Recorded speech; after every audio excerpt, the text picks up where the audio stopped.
Gold, trusted gold buyers. మీరు తాకట్టు పెట్టిన బంగారాన్ని విడిపించి ఈ రోజు ఉన్న మార్కెట్ ధరకు కొనబడను.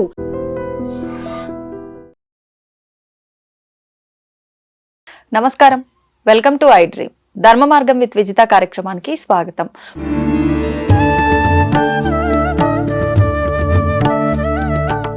నమస్కారం గురుగారు. ఆశీర్వచనం తల్లి.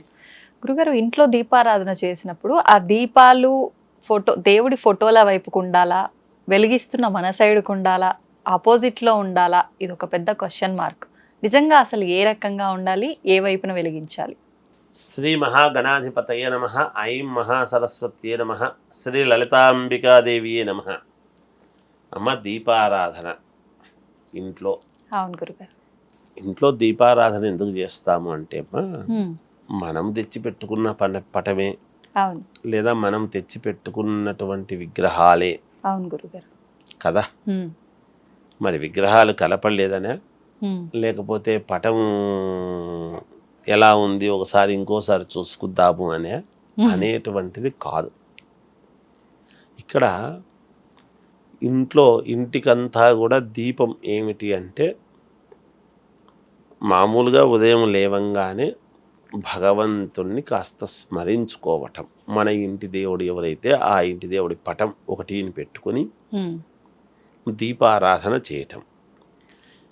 ఈ దీపారాధన చేసేటువంటి దాంట్లో కూడా చాలాసార్లు చెప్పుకున్నాము, సాధ్యం త్రివర్తి సంయుక్తం అని. 3 ఒత్తులు ఏకముగా చేసి ముందు నూనె పోసిన తర్వాత ఒత్తులు అందులో వెయ్యాలి అని చెప్పాం.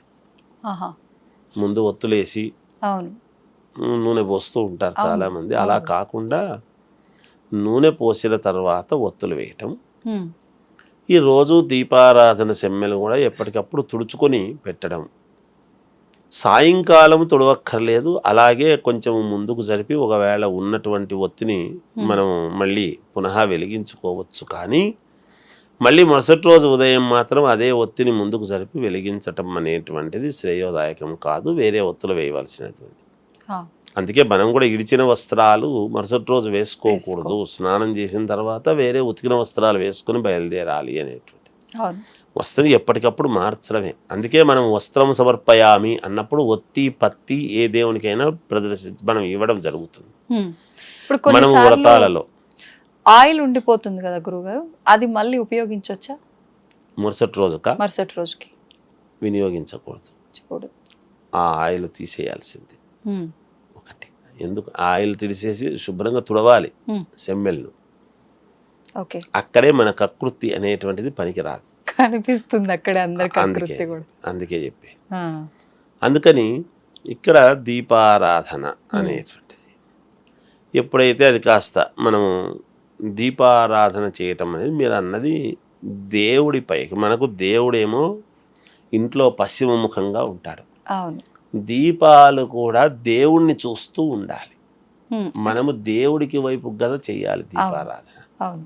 దేవుడి వైపుకు చేసినప్పుడు దేవుడు తనకు చేసినట్టుగా భావిస్తాడు.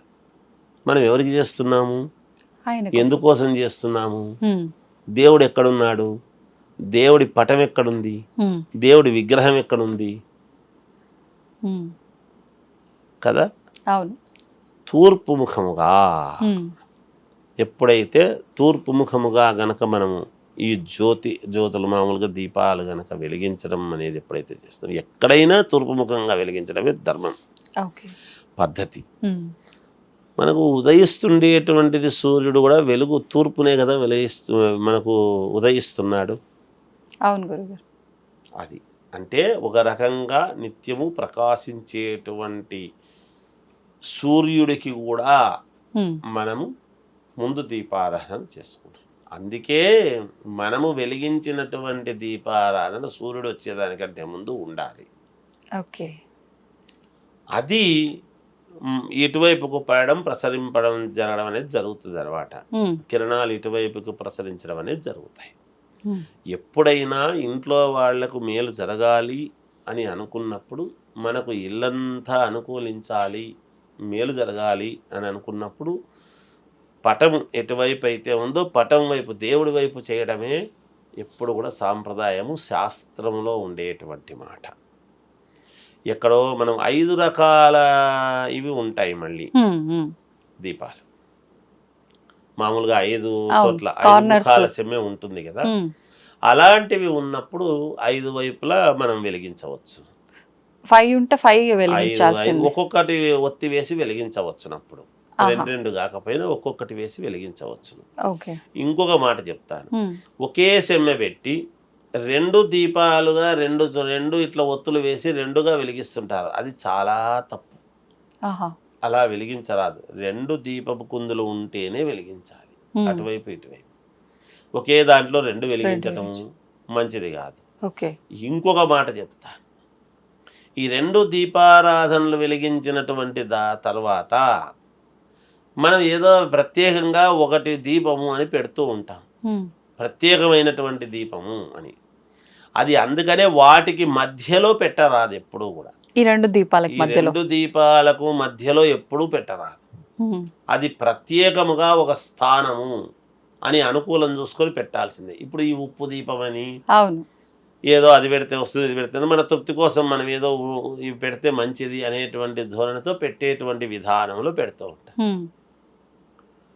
అందుకని అలా చేస్తే ఒక విధానం, అది రెండిటికి మధ్యలో పెట్టరాదు. ఇట్లా 3 దీపాలు 3 వరుసగా ఉండటము కరెక్ట్ కాదు. ఓకే. ఓకే. ఇవి కొన్ని చాలా దీపాలు వెలిగించేటువంటి విధానములో కూడా ఇవన్నీ ఉన్నాయి. ఇప్పుడు కొన్నిసార్లు ప్రమిద మధ్యలోంచి ఒత్తి వచ్చి ఒక దీపం వెలుగుతూ ఉంటుంది కదా గురుగారు, అవి వెలిగించొచ్చా? అవేనా దాంట్లో 2 వేసి కదా ఒత్తి వత్తిలు పైకి 2 ఒత్తులు వేసి పైకి చేస్తాం.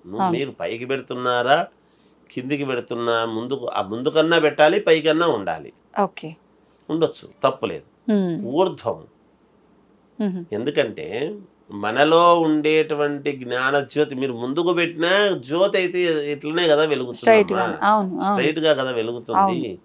జ్యోతి ఎప్పుడూ కూడా అది ఉంది అంటే మనకు వెలగాలి, మనం పైకి ఎక్కి రావాలి, మన జీవితం ముందుకు నడవాలి అనేటువంటి, అంటే దాని అర్థం ఏమిటి? అలా పైకి ఉంటేనే కదా మనము ముందుకు, సెమ్మెలు ముందు వైపుకు పెట్టి మనం పక్కకు పెట్టి చేస్తూ ఉన్నా జ్యోతి ఎదురుగానే వెలుగుతుంది కదా, పైకే కదా వెలుగుతుంది. ఇందులో అయినా జ్యోతి పైకే వెలుగుతుంది. పెట్టవచ్చు, మధ్యలో ఉండి కూడా పెట్టవచ్చు, అది ఏం తప్పు కాదు. అదన్నా చేయొచ్చు, ఇదన్నా చేయొచ్చు. కానీ తూర్పు ముఖంగా ఉండటమే శ్రేయోదాయకం ఎప్పుడు కూడా. అంతేగాని ఇలా ఎలా బుద్ధి పుడితే అలా చేయడం అనేది కరెక్ట్ కాదు. ఒకటి, ఇంకొకటి అగ్గిపెట్టెతో వెలిగిస్తూ ఉంటారు, అది కరెక్ట్ కాదు. ఎప్పుడైనా మనము అగరబత్తీలను వెలిగించుకొని అగరబత్తీల ద్వారా వెలిగించడం, లేదా ఒక ఒత్తి మన మంగళహారతి పలకలో పెట్టుకొని వెలిగించి ఒత్తి ద్వారా వెలిగించటము కానీ అలా చెయ్యాలి.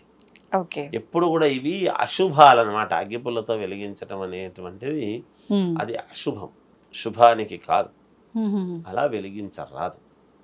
ఇది కొన్నిసార్లు ఇప్పుడు దీపం వెలిగించగానే కొండెక్కిపోతుంది, అక్కడ మనం పూజ రూమ్ లో ఉండంగానే.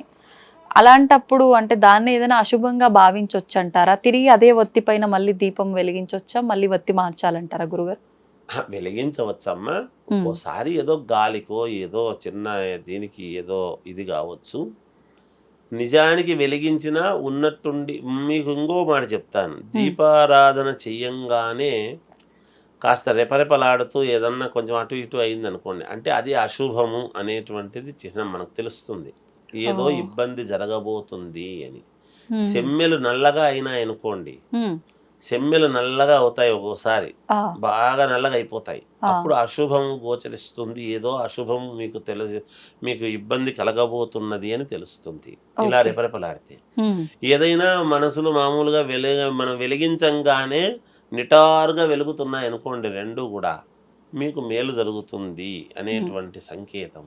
ఆ దీపారాధనలో ఏముందండి, ఏదో గాలికి ఒక్కోసారి ఏదో పొరపాటుకు జరుగుతుంది అట్లా అనుకుంటాం మన ప్రతిదీ. మానవుడి జీవలక్షణం ఏమంటే ముందు ఏముందిలే నేలకి తీసేయడమే మనకు తెలిసిన విద్య. అది మామూలుగా మనకు గొప్ప విద్యలు మనకు తెలుసు, ఇవి మంచివి తెలియదు కదా, ఈ అద్భుతమైన విద్యలు తెలుసు కాబట్టి అట్లా అనుకుంటాం. అలా అనుకోరాదు, ఇది వాస్తవం, ఏది యథార్థము దాన్ని తెలుసుకోవాలి. అలా నల్లగా సెమ్మె ఒక ఇదవుతుంది అంటే ఏదో అశుభము గోచరిస్తూ ఉన్నది, ఎక్కడో తేడా జరుగుతూ ఉన్నది అనేది అప్పుడే అర్థమవుతుంది. ఇలాంటి సూచనలన్నీ కూడా ఉంటాయమ్మా దీపారాధనలో కూడా, అవి చూసుకొని ముందుకు పోవటం. ఇప్పుడు ఈ దీపారాధన చెంబలు కూడా అంటే ఇత్తడివి, స్టీల్వి, వెండివి రకరకాలుగా వాడుతూ ఉంటారు గురుగారు. ఏది శ్రేష్టం అంటారు? అమ్మా, మట్టి, ఉమ్, ఇత్తడి, వెండి ఉమ్. ఇవి శ్రేష్టం. స్టీల్ స్టీల్ వాడకూడదు. వాడరాదు. స్టీల్ దీపారాధనకు వాడరాదు. ఓకే. దీపారాధన దగ్గర దేవత దేని దగ్గర రాగివి కానీ, రాగి పాత్రలు కానీ, మన ఇత్తడి పాత్రలు కానీ ఇవే వాడాలి తప్ప స్టీల్ వాడరాదు. ఓకే. స్టీల్ ఇనుము అవి మంచిది కాదు. ఆహా. కొన్నిసార్లు గురుగారు దీపారాధన చేసిన తర్వాత వత్తి దగ్గర పువ్వులాగా ఇట్లా నల్లగా వచ్చేస్తుంది కార్నర్ కి, అలా రావటం కూడా అశుభం అని చెప్పి అంటూ ఉంటారు. అదే కదా నేను చెప్తున్నాను. అలా అయితేనే కదా సెమ్మె నల్లగా అవుతుంది. ఉమ్, ఎప్పుడు అలా కారాదు.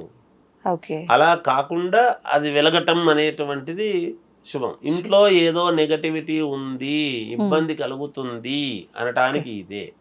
ఆహాహా. అది మనకు ఏదో ఇబ్బంది కలగబోతుంది అని సూచన తెలుస్తుంది. ఉమ్, అది అందుకనే అది. ఓకే. ఇప్పుడు ఈ దీపారాధన అయిపోయిన తర్వాత ఖచ్చితంగా దీపం దగ్గర కూడా అక్షతలు, పువ్వు ఇవన్నీ పెట్టాలి అంటూ ఉంటారు. నిజంగా అలా చేయాలా గురుగారు? ఖచ్చితంగా అమ్మ. దీపారాధన అంటే ఏమిటి? దీపం వెలిగించి ఊరికి కూర్చోవడం కాదు. ఉమ్, దీపారాధన అంటే దీపాన్ని ఆరాధించడం. మొట్టమొదట Hmm. ఏమిటి దీపాన్ని ఆరాధించడం? దేవుడికి నమస్కారం చేసుకుంటాం. అవును. దీపారాధన ముందు మొట్టమొదట దీపారాధన సెమ్మెల్లో దీపారాధన వెలిగించిన తర్వాత ఉమ్, ఒక 5 చోట్ల గంధము పెట్టి మనం బొట్టు పెట్టడం, దీపాన్ని ఒక పువ్వు పెట్టడం, దీపాన్ని ఆరాధించడం. వెలిగించిన తర్వాత పెట్టాలి బొట్టు. వెలిగించిన తర్వాతనే బొట్టు పెట్టాలి. ఆహాహా. బొట్టు పెట్టి గంధము పెట్టి ఆ పైన అక్కడ కుందులకు చేసి కుందుల దగ్గర ఒక పువ్వు పెట్టి దీపాలకు రెండిటికి నమస్కారం, ఉమ్, దీపాలకు అక్షతలు వేసి నమస్కారం చేసుకోవాలి ముందు దీపం. ఓకే. ఈ దీపం వెలిగించటం వల్ల ఏమిటి అంటే మనం ఎట్లా వెలిగించగలుగుతున్నాము? ఉమ్, మనలో ఆత్మజ్యోతి అనేటువంటిది వెలుగుతూ ఉంటేనే కదా మనకు ప్రాణం, చైతన్యం అనేది ఉంటేనే కదమ్మా. అవును. ఆ శక్తి అనేటువంటిది ఏమిటి ఉమ్, అంటే శక్తి అంటే కదలిక ఉండేటువంటి ప్రతి దాంట్లోనూ శక్తి ఉంది. ఆ శక్తియే అమ్మవారు అని చెప్పుకుంటున్నాం మనం. కరెక్ట్. ప్రతి దాంట్లో అమ్మవారు ఉందమ్మా. ఉమ్, ప్రతి దాంట్లో అమ్మవారు ఉంది. ఆ దీపాలు అందుకే కదా వెలుగుతూ ఉన్నప్పుడు కూడా చైతన్యముగా వెలుగుతుంటాయి. అవును. ఆ చైతన్య జ్యోతి అనేటువంటిది అమ్మవారు. మనలో శక్తి, మనలో కదలిక ఉంది. ఆ కదలికనే అమ్మవారు. ఉమ్, అందుకనే కదా అది మనం చేయాల్సింది. ముందు దీపాలకు రెండిటికి దీపాన్ని ఆరాధించడం. ఉమ్, లేకపోతే దీపాలు పెట్టండి, రావుకాల దీపాలు పెట్టండి, లేకపోతే మనకు కార్తీక మాసం దీపాలు పెట్టండి, లేకపోతే నెయ్యి దీపం పెట్టిన దానివల్ల ఏమొస్తుంది అంటే ఉమ్, నెయ్యి దీపం పెట్టిన దాని వలన మనకు అద్భుతమైనటువంటి యోగాలు మనకు కలుగుతాయి దీపారాధన చేసిన దాని వలన. ఓకే. అందుకే దీపాలు వెలిగించండి అని చెప్పేది. దీపాన్ని ఆరాధించాలి మొదట. ఆ పెట్టి రోజు ముందు దీపాన్ని ఆరాధించిన తర్వాత, దీపాలకు వేసిన తర్వాత దేవుడికి అక్షతలు వేసి నమస్కారం చేసుకోవాలి. గణపతికి అయిన తర్వాత మన దేవుడిని, ఇంటి దేవుడు. ఇది ప్రాసెస్. దీపాలకు లేదు. దీపం వెలిగించకుండా ముందు అంతా చేసి లాస్ట్లో దీపాలు చేసి ఏదో దీపం చేసినామని నమస్కారం అని చెప్పి పక్కకి వెళ్ళిపోవడం కాదు. దీపాలకు ఒక పువ్వు, దీపం సెమ్మెల దగ్గర ఒక పువ్వు పెట్టాలి. రోజు దీపాలు కడుక్కోవాలి. రోజు కడుక్కోకపోతే కనీసం మంగళవారం శుక్రవారం అన్నా కడగటం, రోజు తుడవటం దీపారాధన సెమ్మెలను. ఇది పద్ధతి. మంగళవారం శుక్రవారం కడగాల గురు. కడుక్కోవాలి. కానీ చాలా మంది పూజకు సంబంధించినవి మంగళవారం శుక్రవారం కడగాలి. ఓకే. మంగళవారం కడగకూడదు. శుక్రవారం అమ్మవారికి అభిషేకం చేయడంలా చేస్తారు. దేవాలయాల్లో అమ్మవారికి శుక్రవారం అభిషేకం చేస్తున్నాము అంటే అర్థం ఏమిటి? అమ్మవారిని కడుగుతున్నట్టు అభిషేకం చేస్తున్నాం కదా. శుక్రవారం అభిషేకం జరుగుతుంది కదా అమ్మవారికి. మరి శుక్రవారం చేయమని ముందు రోజు అభిషేకం చేస్తున్నామా? లేదు కదా. లేదు. ప్రతి దాంట్లో ప్రతి వస్తువులోనూ అమ్మవారు ఉంది. అమ్మవారే సర్వము. ఓకే. కనుక కడగాల్సిందే. మంగళవారము శుక్రవారము తప్పకుండా దీపారాధన సిమ్మెలు కడుక్కోవాల్సిందే.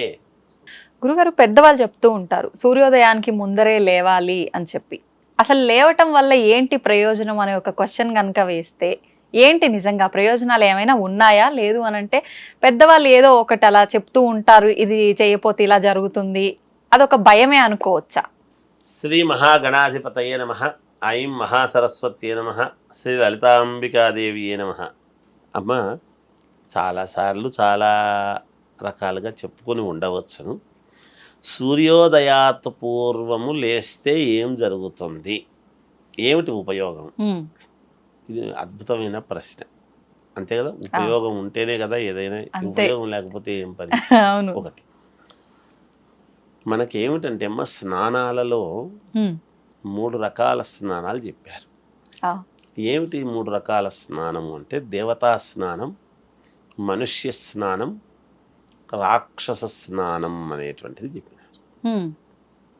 3 రకాలైన స్నానాలు. ఓకే. ఈ 3 రకాలు ఏమిటి అంటే, బ్రాహ్మీ ముహూర్తములో 3 గంటల సమయములో లేచి 3:30-4 లోపల చేసినటువంటి స్నానాలన్నీ కూడా దేవతా స్నానాలు అన్నారు. ఓకే. 4 గంటల తర్వాత నుంచి సూర్యోదయాత్ పూర్వము చేసేటువంటి స్నానాన్ని మనుష్య స్నానం అన్నారు. సూర్యుడు ఉదయించిన తర్వాత చేసేటువంటి స్నానాలన్నీ కూడా రాక్షస స్నానం అన్నాడు. సగానికి ఎక్కువ ఈ స్నానమే ఆచరిస్తున్నారు. అంటే అందుకే కదా ఒక మనిషిలో రాక్షసులు అంటే వాడికి ఏమి రా, వాడు రాక్షస ప్రవృత్తి కలిగినాడు, అంత రాక్షసుల్లాగా ప్రవర్తిస్తున్నాడు అని అంటాం. గుణగణాల్లో తేడాలు వస్తాయి. మనము ఆచరించే విధానాలను బట్టే ఉంటాయి ఎప్పుడు. అందుకని ఏం జరుగుతుంది సూర్యుడు ఉదయించే దానికంటే ముందు లేస్తే అంటే, ఒక చిన్న మాట, మీరు ఒక ప్రముఖ వ్యక్తిని ముందుగా పిలిచారు అనుకోండి, పిలిచిన సమయానికి వచ్చినారు, బాగా జరుగుతుంది, బాగా పరిశుద్ధముగా ఉంది అని అనగానే చాలా సంతోషిస్తాడు. ఎవరైనా ఒక ముఖ్యమైన వ్యక్తి ఇంటికి వస్తున్నారు అంటే ఇల్లు ఎలా పెట్టుకుంటారు? మా పై ఆఫీసర్ వస్తున్నాడు అంటే బాగా పెట్టుకుంటారు. అలాగే దేవతలు తిరుగుతారు, నడయాడుతారు ఎప్పుడు కూడా స్థానాల్లో, ఎక్కడైనా కూడా. మనం అనుకుంటాం ఆ తెల్లవారుజామున బ్రాహ్మీ ముహూర్తంలో దేవతలు సంచరించేటువంటి సమయము, అలాగే సాయంకాలము తథాస్తు దేవతలు తథాస్తు అనేటువంటి సమయం అని ఒకటి చెప్పుకుంటాం. ఆ ఉదయం పూట దేవతలు దిగొచ్చిన సమయానికి వీళ్ళు స్నానాలు చేసి బొట్టు పెట్టుకొని ఇంటి ముందు కళ్ళాపు చల్లి ముగ్గు వేసి ఎప్పుడైతే మనము ప్రశాంతముగా ఉంటామో, దేవతలలో ఒకరైనటువంటి అమ్మవారు లక్ష్మీదేవి అనుగ్రహం రావాలంటే ఎలా వస్తుంది? అలా రావాలి. సరే, మానవులు కదా, ఇంకా కొంచెం ఎగ్జంప్షన్ ఇచ్చి పోని సూర్యుడు ఉదయించేదాన్ని ఎందుకు? మనకు భాస్కరుడు, ఉదయ భాస్కరుడు అంటే మనకు ఆదిత్య హృదయంలో కానీ దీంట్లో కానీ నవగ్రహాలకు రాజు అయినటువంటి సూర్యుడు ఎప్పుడైతే ఉదయించే సమయానికి మనకు లోకం, ఈ లోకం జగత్తంతా కూడా సూర్యుడు ఉదయించే సమయానికి యావత్ ఈ జీవకోటి మామూలుగా అందరూ కూడా లేచి ఉన్నారో, ఆ స్వచ్ఛమైనటువంటి ఉదయించేటువంటి సూర్యుడి యొక్క కిరణాలు మన మీద పడితే ప్రసన్నత, మానసికమైనటువంటి సంతోషము, ఇంట్లో నెగటివిటీ అనేటువంటిది ఉండకపోవటము. నువ్వే స్నానం చేయకపోతే ఇంట్లో తలుపులు ఎవరు తెరుస్తారు? ఆ తలుపులు తెరిచి ఉండాలి. సూర్యుడు ఉదయించే సమయానికి ఇంటి ముందు ముగ్గు, తలుపులు తెరిచి ఉండటము, ఇల్లంతా కూడా శుభ్రముగా ఉంది. ఆ శుభ్రముగా ఉన్నప్పుడు గనక సూర్యకిరణాలు ఇంట్లోకి ప్రవేశించినాయి అంటే, ఆ లేత కిరణాలు ఎప్పుడైతే పడుతూ ఉన్నాయో మన మనస్సులో ప్రశాంతత, ఇంట్లో నెగటివిటీ అనేటువంటిది ఉండకుండా పోవటము, అంతా పాజిటివ్గా ఉండటము. నువ్వు ఏ పూజ ఏ పునస్కారము చెయ్యకపోయినా సూర్యుడు ఉదయించేదానికంటే ముందు ఇంట్లో దీపారాధన చేసి ఊరికే అలా కూర్చున్నా, 2 అగరబత్తీలు వెలిగించి, ఇలా ఒక్క నెల రోజుల పాటు కంటిన్యూగా చేస్తే 2వ నెలకు గనక మీకు మేలు జరగలేదు అంటే నన్ను అడగండి. ఒక పద్ధతిగా, ఒక నియమముగా ఎప్పుడైతే చేస్తారో ఖచ్చితంగా మేలు జరుగుతుందమ్మా. పంటలు ఎలా పండుతున్నాయి? పంటలు ఎలా పండుతున్నాయి? ఈరోజు ధాన్యము అని మనం అనుకుంటున్నాము కదా, తెల్లవారుజామునే రైతు లేచి సద్ది తయారు చేసుకొని సూర్యుడు ఉదయించే సమయానికి తోటలో ఉండి సేద్యం చేసుకుంటుంటాడు. కరెక్ట్. భూమాతను ఎప్పుడైతే సేద్యం చేసుకుంటూ దానికి కావాల్సినటువంటి నీళ్లు కట్టడము మంచి చెడ్డ చేసుకుంటూ ఉన్నాడో, అప్పటికే ఆ పని చేసుకుంటున్నాడో, ఆ కిరణాల ప్రసారం వలన ఆ భూమి సంతోషించి ఆ భూమాత మనకు ఇస్తూ ఉన్నది ఆహారం. మరి మనం ఇంట్లో ఇది కదమ్మా పాటించాల్సింది. మనము ఒక నెల రోజుల పాటు కంటిన్యూగా, ఒక 30 రోజుల పాటు ఏక దీక్షగా తెల్లవారుజామున లేచి సూర్యుడి కంటే ముందు లేచి, ఇంట్లో ఒకరు లేస్తే కాదు, మిగతా వాళ్ళందరూ వండుకోనుండి ఒకరు లేస్తే మరి వాళ్ళది సాఫ్ట్వేర్ కదండి, వాళ్ళు వెళ్తారు కదండి, ఇవన్నీ అనవసరం. లేయాలి అంతే, అందరూ లేవాలి. మరి అందరూ లేచి ఉంటేనే కదా, అన్ని రూములు శుభ్రముగా లేచి తుడుచుకొని ఉంటేనే కదా ఉదయం. లేయాలి, లేచి ఉండి శుభ్రంగా చేసుకునేసి ఇంట్లో దీపారాధన చేసి, మీకు ఏ మంత్రము ఏ అనేది రాకపోయినా పర్వాలేదు, కాస్త దీపారాధన చేసి అలా కూర్చొని ఉండిపోతే, సూర్యుడికి ఎదురుగా కూర్చొని ఉన్నాము, సూర్యకిరణాలు పడేటప్పటికి మామూలుగా సూర్యదేవాయ నమః అనుకుంటే చాలు, మిగతా మంత్రాలన్నీ అనవసరం. అలా అనుకుంటే నీ ఆరోగ్యము బాగుంటుంది, ఇంట్లో మానసికమైనటువంటి ఇది ఉంటుంది, నీకు పనులు కూడా చకచకా జరుగుతాయి.